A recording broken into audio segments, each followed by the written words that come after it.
Hey guys, it's Charles the Charge 3 here. Welcome back today with another educational Pokemon Unite video. Happy to be back. I missed yesterday. Missed uploading a video yesterday just because I ended up running into a flat tire. So I had to get that fixed, and I had to run all over the city to get a tire. Yada yada yada. It was a long and stressful day, guys, but we're here today and we're bringing back some more Pokemon educational content. So if you're new here, welcome to the channel. I hope you're having a great day, and thanks for stopping by and watching the video. So like I said, I release Pokemon Unite content, educational content daily. So consider subscribing and hitting that bell notification so you don't miss an upload, okay? So let's get into today's video. Today's video is going to be an in-depth guide, a master in-depth guide of Eldegoss.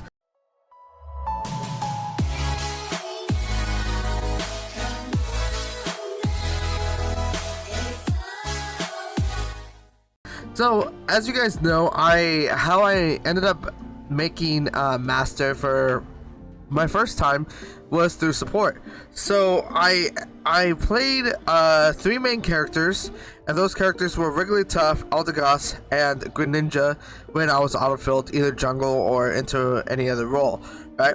So those were the champions that I ended up climbing with to really cement myself as more of a support main. And so, although I like Blissey,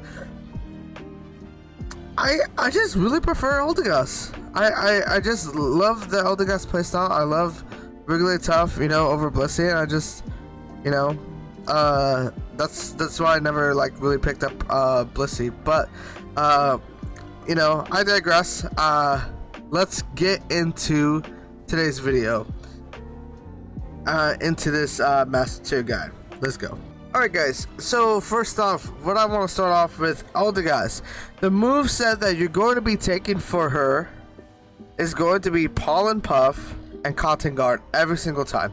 And the reason for this is that Pollen Puff does both damage to an enemy champion and it heals you if you're inside, and it also heals your allies inside the circle as well.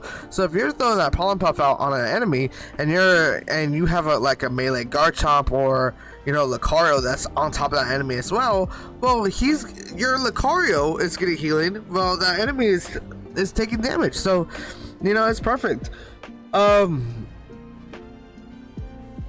thing that I want to say is that Cotton Guard. It's a really great item. It's a really great skill to have because you can easily give your team a 5-man shield, and all you have to do is just stay in the radius of your team, and boom, they're able to get a shield just like that. So that's one of the ways why I think Eldegoss is really strong, is just to be able to give a whole team a shield is actually pretty insane. So another thing, and so those things all combined, I think is the best moveset to take with Eldegoss. The other moves that you could go, they just don't feel right for Eldegoss. Cotton Spore, it's just not as strong as Cotton Guard. And then what was the other one? Let's see, Pollen Puff, Leaf Tornado. So Leaf Tornado is it's fine, but it's the superior is Pollen Puff. So guys, just keep that in your mind. If you're looking to main Eldegoss, always just keep it simple: Pollen Puff and Cotton Guard. Once you know the rules and once you feel comfortable playing Eldegoss, then you can experiment with different builds and so on. Whatever you want to do from there. Next, what I want to talk about is items, guys. Okay, so there's a few items that you can be going here. So what I usually end up running is Buddy Barrier, Focus Band, and then Muscle Band.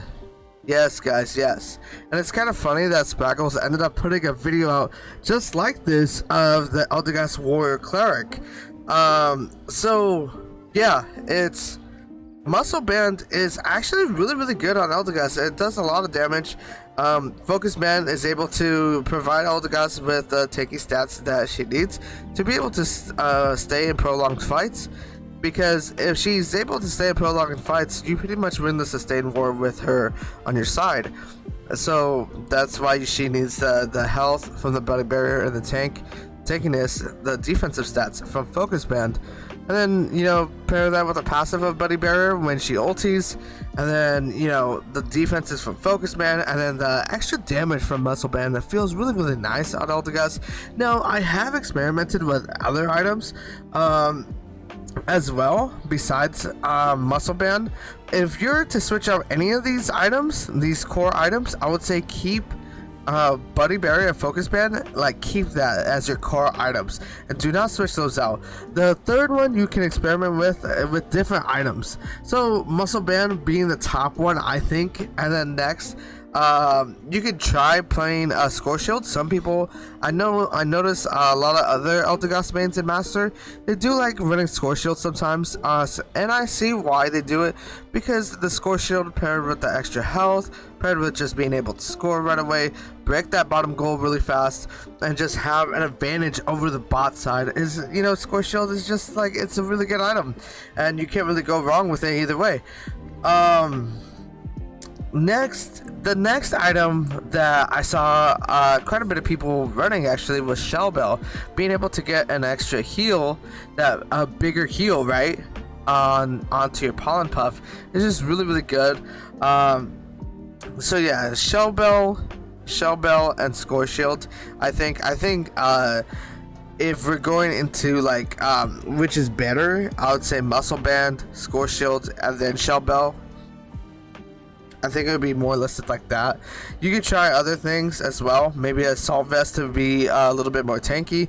But, you know, honestly, I feel like if your positioning is very good, then you shouldn't need an Assault Vest really, especially since you're already having Buddy Barrier to give you a lot of HP, and you have Focus Band to give you a lot of defenses as well. I don't really think you need the Assault Vest, but you know, some people may want to try to experiment, and you know what, go for it. I say go for it, because I always love to theorycraft and I always love to experiment as well, and just I haven't really like tinkered with Assault Vest too much, but I really don't think it would be a good item to run on Eldegoss.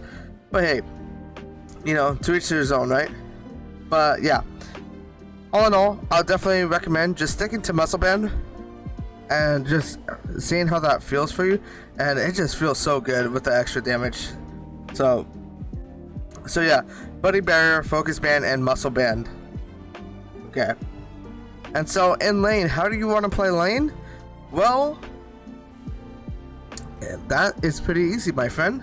All you want to do is just poke the enemy constantly, you know, constantly proc that Muscle Band, you know, and don't be afraid to play aggressive. Just because you're Eldegoss doesn't mean that you have to play back and you have to play safe. You play aggressive, you know, use that Focus Band to get as much value out of it as possible, because if you have the resistances, right, but you're not playing forward enough to even use the resistances, then, you know, what are you doing? What are you doing not proccing Focus Band passive, you know, not being in their face? And, you know, like, you can't be scared, you know what I'm saying? So, I just want to throw that out there, because a lot of people, like, they pick this champion and they're running Focus Band, and Focus Band is essentially a get out of jail free card. I pair that with Flash as well with the eject button. It's like 2 get out of jail free cards. So yeah, you know, really want to play aggressive with support. Really try to contest their CS. Really try to just influence the lane. You know, I know you're not going to be as strong as the Wigglytuff or something like that. You're going to have to, you know, peel back a little bit. But you know what? You do have range. So if you do use positioning well and use kiting well as well, if you use that efficiently, you will be able to really control the lane a lot easier. Trust me on that. And so that's pretty much what you want to do for lane phase, is just constantly contest CS, look to steal for CS, look to position yourself in bushes, look to use your range, look to play aggressive, look to constantly just use your range to harass the enemies.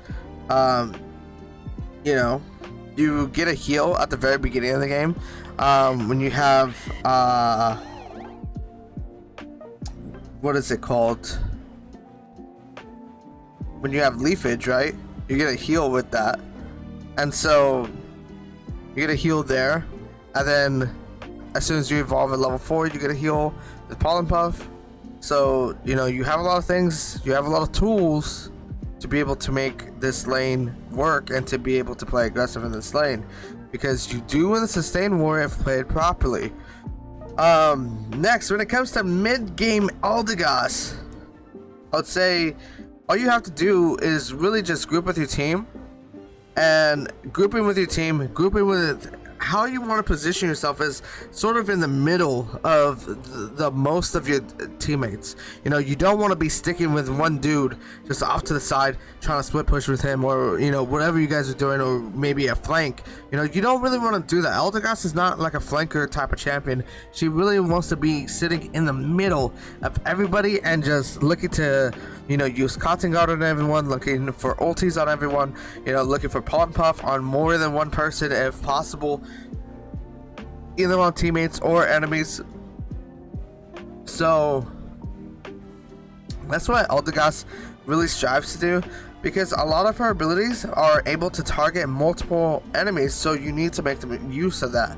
And yeah, you just want to fade in and out between going to backline to frontline, you know, just getting as much damage as possible. And like I said, your range, so you need to like kind of play as like an ADC, you know, weaving in and out with those autos as well, since you are running muscle band, because you do a fair bit of damage, honestly, with your auto attacks. So don't just play Eldegoss as like a mage.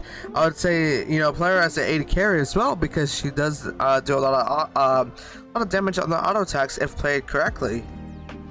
When it comes to endgame, and when it comes to like more of Zapdos and objectives, how you play it is that you should always be on the objective.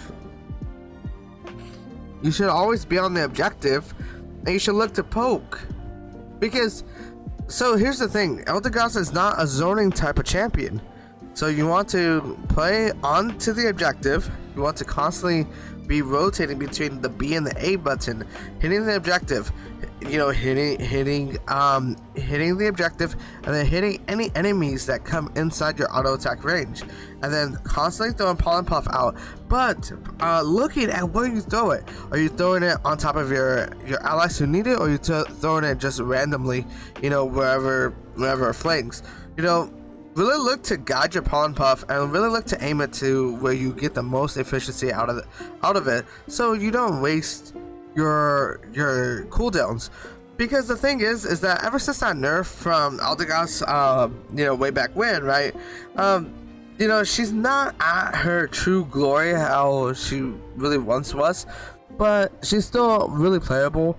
But now it's just like a little bit more punishing if you just are spamming your abilities and you're not really getting any value out of them. So that's how you're pretty much going to be playing the objectives. You know, just constantly staying on the objective, staying with your team, and cotton guard, using pollen puff, you know, and using pollen puff wisely, and using your auto attacks wisely as well, and really min-maxing that circle. So as soon as you see them coming into that circle of your area of attack range, you can instantly attack them, you know, peel off a couple autos here and there. Because this game, you know, it's all about that damage, all about consistent damage. So you want to keep that up. You know, you don't want to waste it for nothing, right? So that's how you play around like Dreadnought and Rotom, right? And for Zapdos, what I would recommend is never go inside the pit as Eldegoss. You want to stay at an angle to where you're able to hit people with your content guard and you're able to get out, because you don't want to get locked down, CC'd in there. You want to be able to hit Zapdos, but you don't want to be trapped with Zapdos in there and have like an enemy Talonflame ulted on top of you guys, or you don't want just like a Crustle, you know, being able to set up a nice Rock Tomb and have an X-Scissor Frenzy on you guys, or you may even get hit with a Cinder Assault. But you know, and this is kind of a rule that goes for any champions who are looking to try to take Zapdos. You know, if you're melee, you can't really do anything, but if you're ranged, like a ranged support or a ranged defender, right, or even a ranged, you know, AD carry, you don't want to ever be in the Zapdos pit if you don't have to. So, you know, look for angles, guys. Look to position yourself well to be able to get the most out of Pollen Puff and Content Guard, like I said. And so yeah, that's pretty much sums up this Eldegoss guide. If you guys do have any questions, please leave them down below. If I did leave anything out, please let me know down below. And like I said, guys, I post educational Pokemon Unite content daily, so hit that subscribe button and hit that notification bell so you don't miss an upload. And yeah, until next time, guys, I hope you guys have a great day, and I'll see you out on the Rift. Peace.